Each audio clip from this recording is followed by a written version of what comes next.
المال والبنون زينة الحياة الدنيا والباقيات الصالحات خير عند ربك ثوابا وخير أملا.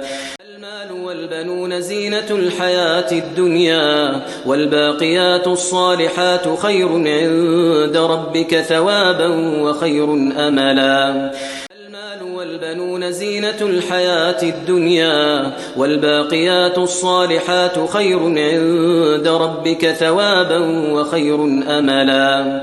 المال والبنون زينة الحياة